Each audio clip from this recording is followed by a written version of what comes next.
नमस्कार, PTC news देख रहे सभी दर्शकों का स्वागत। मैं हूं आपके साथ अतुल वर्मा, लेकर हाजिर हूं प्रदेश की तमाम खबरों का हाल। बुलेटिन का आगाज करेंगे, लेकिन सबसे पहले एक नजर हेडलाइंस पर। पहलगाम में हुए आतंकी हमले को लेकर देश भर में लोगों में गुस्सा। सिरसा में सड़कों पर उतरे लोगों ने किया विरोध प्रदर्शन, पाकिस्तान मुर्दाबाद के लगाए नारे। करनाल में आतंकी हमले के विरोध में सड़क पर उतरे लोगों ने हमले में मारे गए लोगों को दी श्रद्धांजलि, सरकार से की कार्रवाई की मांग। रणदीप सुरजेवाला ने पहलगाम आतंकी हमले की कड़े शब्दों में की निंदा, सरकार से कार्रवाई की मांग। शहीद विनय नरवाल को दी श्रद्धांजलि। नशा मुक्त हरियाणा मुहिम के तहत जींद में साइक्लोथॉन का आयोजन, मुख्यमंत्री नायब सैनी ने की शिरकत। नशा मुक्त हरियाणा बनाने का किया आह्वान। और यूपीएससी परीक्षा में 306वां रैंक हासिल करने वाली चरखी दादरी की स्वाति फोगाट ने बयां की कामयाबी की कहानी, माता पिता को दिया श्रेय।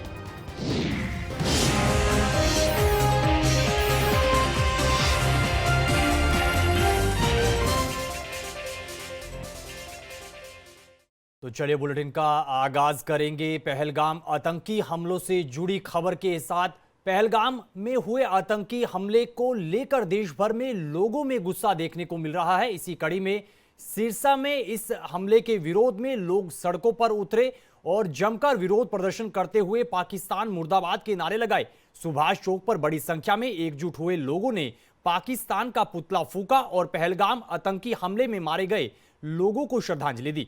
साथ ही सरकार से आतंकवादियों के खिलाफ तुरंत सख्त कार्रवाई कर पीड़ित परिवारों को इंसाफ देने की मांग उठाई है। पहलगाम में 28 हिंदुओं को टारगेट करके लक्षित हिंसा की गई है हिंदुओं की, उसका आज हिंदुओं के अंदर रोष प्रदर्शन है। इसलिए कल संगठन की कॉल थी भी 25 तारीख को पूरे देश भर में विश्व हिंदू परिषद राष्ट्रव्यापी रोष मार्च करेगी। इसलिए आज हमें ये जो आगे जो मुख्यमंत्री का कार्यक्रम है, इससे पहले ही इसकी 25 तारीख की पूर्व संध्या पर हमने जो पहलगाम में जो दिवंगत हिंदू हैं, जो उसमें नृशंस जिनकी हत्या हुई है, उनको श्रद्धांजलि देने के लिए इकट्ठे हुए हैं और उन जिहादियों को एक चेतावनी देना चाहते हैं कि तुम ये हत्याएं करके क्या साबित करना चाहते हो कि जम्मू कश्मीर में हिंदू पलायन कर जाए, वह हिंदू पर्यटक ना आए। लेकिन ऐसा इन हत्याओं से हिंदू समाज डरने वाला नहीं है। सरकार से यही मांग है कि 28 के बदले 280 उन जिहादियों को, जो आतंकवादी है, 1100 से लगभग 1700 स्लीपर ग्राउंड वर्कर हैं उन जिहादियों के कश्मीर के अंदर, उनको चिन्हित करके उनको घरों को जमींदोज किया जाए और उनको भी जो है हैंड टिल द डेथ, उनको मतलब फांसी की सजा दी जाए।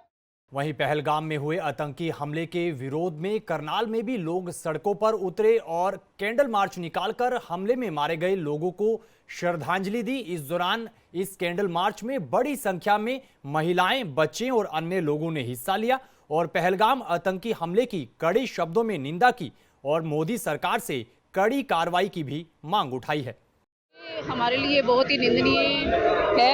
हमारे करनाल के बेटे विनय नरवाल जी के लिए और जो निहत्थे हमारे शहीद हुए हैं, सभी उन्हीं के लिए 26 के 26 जो हमारे वीर शहीद हुए, उन्हीं के लिए ये मार्च, कैंडल मार्च निकाला गया है।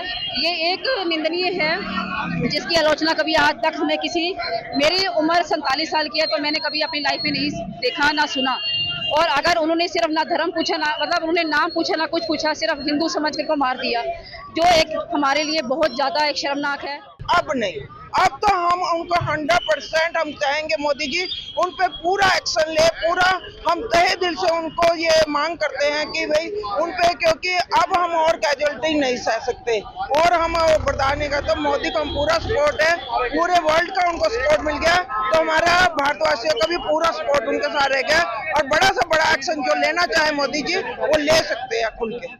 इसके भावी नौजवान की जिस तरीके से निर्मम हत्या हुई है, उसने अपने देश की भी सेवा नहीं कर पाए, अपने माता पिता की सेवा नहीं कर पाए, जो जिससे कि एक जवान बच्चे का सपना होता है कि अपने देश के लिए जान। लेकिन कुछ निर्मम शब्द बोलने में मुझे हिचकिचाहट न होगी, सभी जानते हैं इन निर्मम आतंकवादियों ने जिस तरीके से उस बच्चे के और अन्य लोगों के प्राण लिए हैं, ये बहुत ही निंदनीय है, हृदय विदारक है।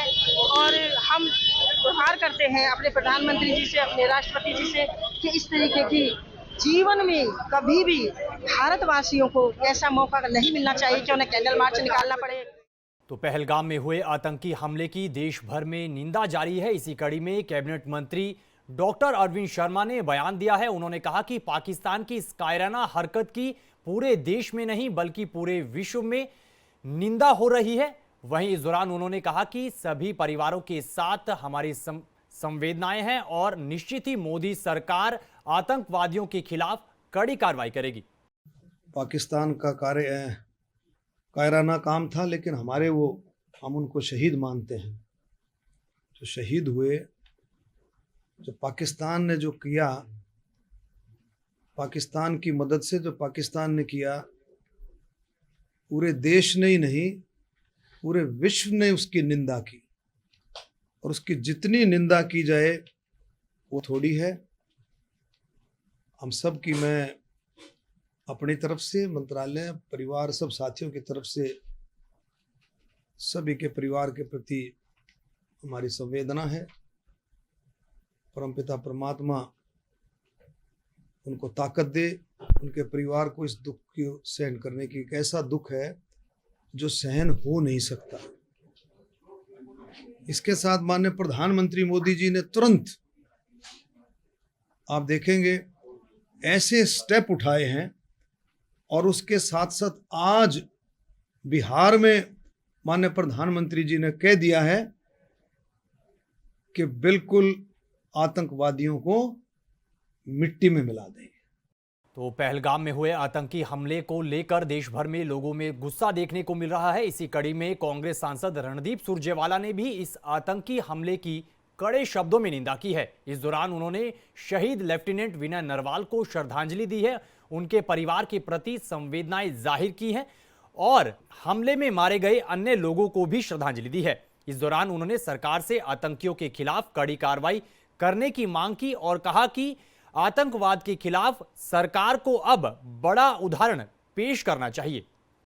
हमारे बेटे विनय नरवाल के पिताजी से कह रहा था कि शायद हम में से कोई ये भी नहीं कह पा रहा कि आप हिम्मत रखिए, क्योंकि हम सब निशब्द हैं इस त्रासदी से।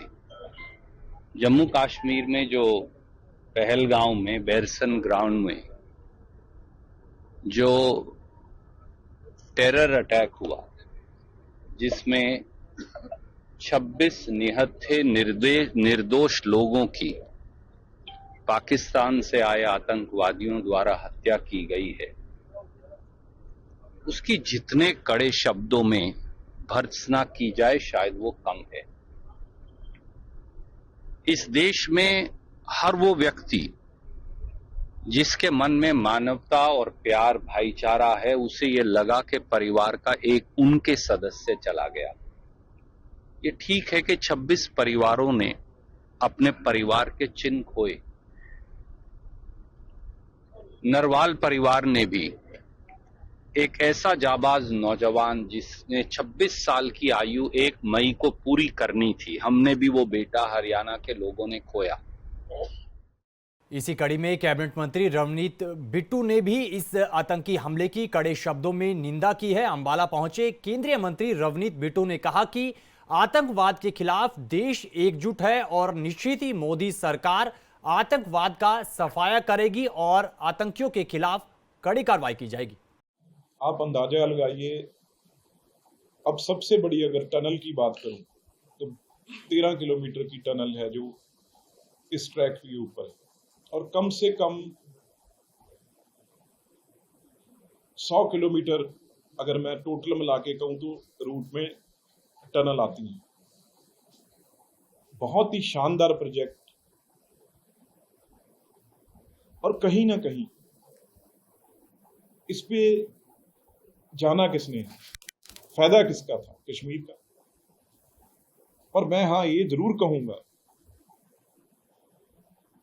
भी अब टूरिज्म पर उसका भरोसा जीतने में टाइम लगेगा। हाँ, ये तो नहीं रुकेगी। कभी मोदी जी के देश में प्राइम मिनिस्टर होते ये कोई डरा नहीं सकते, ना ये कोई डिले हो सकता है। इसमें कोई भी कमी या देरी नहीं होगी। पर हाँ, इसका जो लाभ, एकदम जो लाभ मिलना था, उसके ऊपर जरूर असर है। जो आपने क्वेश्चन किया वो 100% पड़े। खबरों में आगे बढ़ेंगे, अगली खबर का जिक्र करेंगे। अगली खबर जींद से आ रही है। जींद में नशा मुक्त हरियाणा मुहिम के तहत साइक्लोथॉन 2.0 का आयोजन किया गया, जिसमें प्रदेश के मुख्यमंत्री नायब सिंह सैनी ने बतौर मुख्य अतिथि शिरकत की। इस दौरान साइक्लोथॉन में हिस्सा लेने आए लोगों को मुख्यमंत्री नायब सिंह सैनी ने संबोधित किया और नशा मुक्त हरियाणा बनाने का आह्वान किया। इस दौरान उन्होंने साइक्लोथॉन 2.0 को हरी झंडी दिखाकर रवाना भी किया। मुझे पूरा विश्वास है कि अब हरियाणा नशा मुक्त होकर रहेगा, क्योंकि अब ये काम आपने उठा लिया है। नशे के खिलाफ यह अभियान मानव मात्र के हित में है, क्योंकि इस समय नशा व मादक पदार्थों की तस्करी पूरे मानव समाज के लिए चुनौती बन चुके हैं। नशीले पदार्थों की तस्करी के काले कारोबार से जो धन मिलता है वह संसार को आतंकवाद को बढ़ावा दे रहा है, आतंकवाद से पैसा लग रहा है।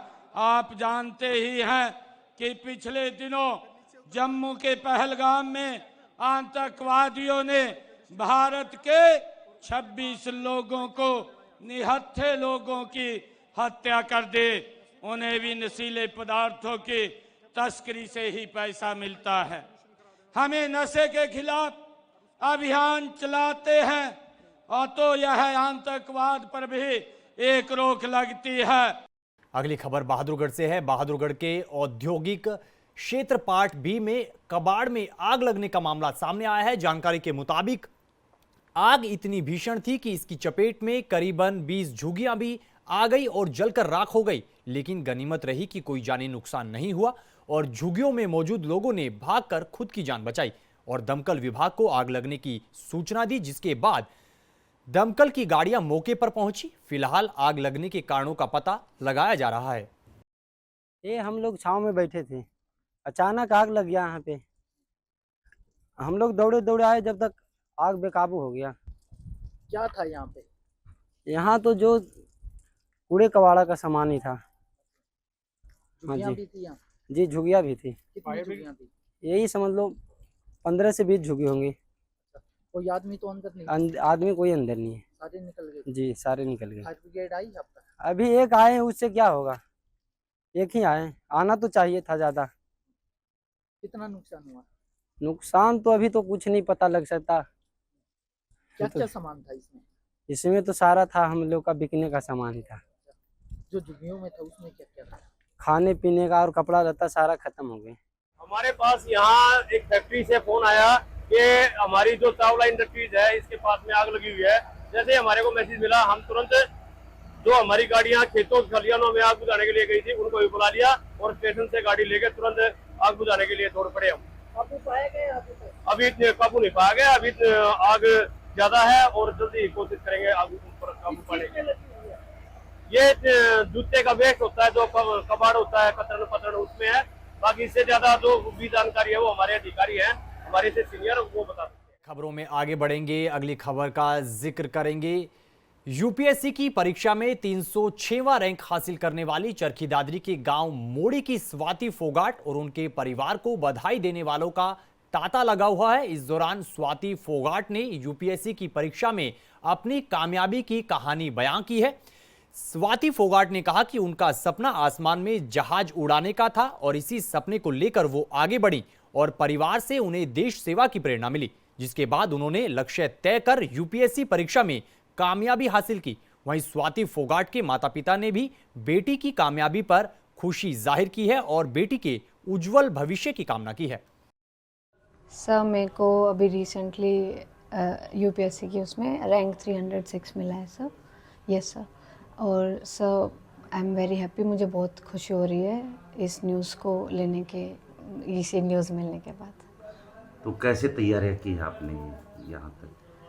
सर, तैयारी मैंने मेजरली सेल्फ स्टडी ही करी है। उसके अलावा ऑप्शनल वगैरह इनके लिए ऐसे coaching classes, time to time test series, ये सब ऐसे लिया है, बट मेजरली चीज़ें खुद से देख के और करने के उससे तरीके से किया है। तो किसको श्रेय देना चाहोगे अपनी यहाँ? सब मेरी इस सफलता का श्रेय मेरे मम्मी पापा को, मेरी माँ को और मेरे दादाजी को, जिनको मैं आज याद करना चाहूँगी इसी अवसर पर, और सर मेरी फैमिली मेम्बर्स को, और सर मेरे टीचर्स और फ्रेंड्स को। इसके लिए सर मेरे को बहुत खुशी हो रही है, हमारे पूरे परिवार को खुशी हो रही है। और मेरे पिताजी थे, इनके दादाजी थे प्रताप सिंह नंबरदार, वो पहले ही कहते थे बेटा मेरा नाम करना, तो उन्होंने आज वो करके दिखा दिया, लेकिन वो देखने के लिए यहाँ है नहीं। क्योंकि बेटी अब अधिकारी बन जाएगी, हाँ, तो किस तरह का आप सोचते हैं उनका भविष्य कैसा रहेगा? अच्छा ही रहेगा उनका भविष्य। जब एक IAS अफसर बन जाता है ना, तो माता पिता को भी बहुत खुशी होती है और उसको आगे चल के भविष्य में। तो इन तस्वीरों के साथ फिलहाल इस बुलेटिन में इतना ही, लेकिन PTC न्यूज़ पर खबरों का सिलसिला बदस्तूर जारी है। आप बने रहिए PTC न्यूज़ के साथ। फिलहाल के लिए दीजिए इजाज़त। नमस्कार।